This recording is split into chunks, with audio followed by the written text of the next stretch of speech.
Hello, good evening friends. ಇವತ್ತೇನಾಯಿತು ಗೊತ್ತಾ? ಕೆಲಸ ಮುಗಿಸ್ಕೊಂಡು ಮನೆಗೆ ಬರೋ ಟೈಮಲ್ಲಿ ಮದ್ದೂರಿಂದ ನಿಡಘಟ್ಟವರೆಗೂ ಗಾಡೀಲಿ ಬರ್ತಾಯಿದ್ವಿ. ಅಲ್ಲಿ ಮಧ್ಯೆ ಏನಾಯಿತು, ನಿಡಘಟ್ಟದಲ್ಲಿ ಜೋರು ಮಳೆಗೆ ಸಿಗಾಕೊಂಡ್ವಿ. ಅಯ್ಯೋ, ಹೇಗೋ ನೆನ್ಕೊಂಡು ಹೋಗ್ಬಿಡೋಣ ಅದಾಗೆ ಸಂಜೆ ಮಳೆ ನಿಲ್ಲಲ್ಲ ಅಂದ್ಬಿಟ್ಟು ನಾವು ತಿಪ್ಪೂರು ಕುಕ್ಕೂರು ದೊಡ್ಡಿ ಮೇಲೆ ಗಾಡಿ ಮೇಲೆ ಹಾಗೆ ಬರ್ತಾಯಿದ್ವಿ. ತುಂಬ ಜೋರಾಗಾಯಿತು ಮಳೆ. ಗಾಡಿ ಓಡ್ಸೋಕ್ಕೆ ಆಗಿಲ್ಲ. ನಾನು ನನ್ನ ಫ್ರೆಂಡ್ಗೆ ಏನು ಮಾಡಿದ್ವಿ, ಯಾವುದೋ ಹಳ್ಳಿ ಸಿಕ್ತಲ್ಲ ಕುಕ್ಕೂರು ದೊಡ್ಡಿ, ನೋಡೋಣ ಇರಿ ಯಾವುದಾರು ಒಂದು ಸೈಡಿಗೆ ನಿಲ್ಸೋಣ ಗಾಡಿನ ಅಂದ್ಬಿಟ್ಟು ಹಾಗೆ ಮೂವ್ ಆಗ್ತಾಯಿದ್ವಿ. ಒಂದು ಚಿಕ್ಕದಾಗಿ ಪುಟಾಣಿ ಒಂದು ಅಂಗಡಿ ಸಿಕ್ತು. ಆ ಅಂಗಡಿ ಒಳಗಡೆ ಅಜ್ಜಿ ಇದ್ದು. ಏನಾದರೂ ತಿನ್ನೋಣ ತಡಿ ಚಳಿ ಅಂದ್ಬಿಟ್ಟು ಗಾಡಿನ ಸೈಡ್ಗೆ ಹಾಕಿದ್ವಿ.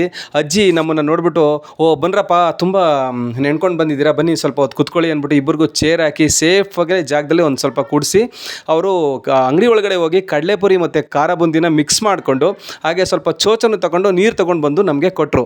ನಾವೇನು ಮಾಡಿದ್ವಿ, ಹಬ್ಬ ತುಂಬ ಖುಷಿ ಆಯಿತು, ಥ್ಯಾಂಕ್ಸ್ ಅಜ್ಜಿ ಅಂದ್ಬಿಟ್ಟು ತಿನ್ಕೊಂಡು ಕೂತ್ಕೊಂಡಿದ್ವಿ.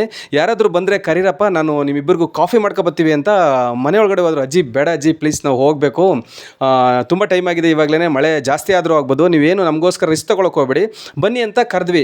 ಆದರೂ ಕೂಡ ಅವರು ಮನೆಯೊಳಗಡೆ ಹೋಗಿ ನಮಗೆ ಸ್ಟ್ರಾಂಗ್ ಕಾಫಿ ತಂದು ಆ ಅಂಗಡಿ ಒಳಗಡೆ ಮಿಕ್ಸ್ ಮಾಡಿ ನಮಗೆ ಕಾಫಿ ಕೊಡಿಸಿದ್ರು. ನಮ್ಗೆ ಎಷ್ಟು ಖುಷಿ ಆಯಿತು ಗೊತ್ತಾ? ಈಗಿನ ಕಾಲದಲ್ಲಿ ಬೆಂಗಳೂರಲ್ಲೂ ಕೂಡ ಯಾರಾದರೂ ಮಳೆ ಬಂದರೆ ಹೋಗಿ ನಿಂತ್ಕೊಂಡ್ರೆ, ನೀವು ಯಾರು, ಯಾವೂರವರು, ಎಲ್ಲಿಂದ ಬಂದಿದ್ದೀರಾ, ನೀವು ಮೊದಲು ಜಾಗ ಖಾಲಿ ಮಾಡಿ ಅಂತ ಬಾಗ್ಲಾಗೊಳ್ಳೋ ಟೈಮಲ್ಲಿ ಈಗಲೂ ಕೂಡ ಈ ಒಂದು ಜನ್ರೇಷನ್ಲಿ ಕಲಿಯುಗದಲ್ಲೂ ಕೂಡ ಇಂಥ ಪ್ರೀತಿ ವಾತ್ಸಲ್ಯ ಈ ಒಂದು ಕರುಣೆ ಇದೆ ಅಂದರೆ ಅದಕ್ಕೆ ಹೇಳೋದು ಸರ್, ಇದು ನಮ್ಮ ಕರುನಾಡು ಅಂತ ಹೇಳೋದು ಸುಮ್ಮನೆ ಅಲ್ಲ.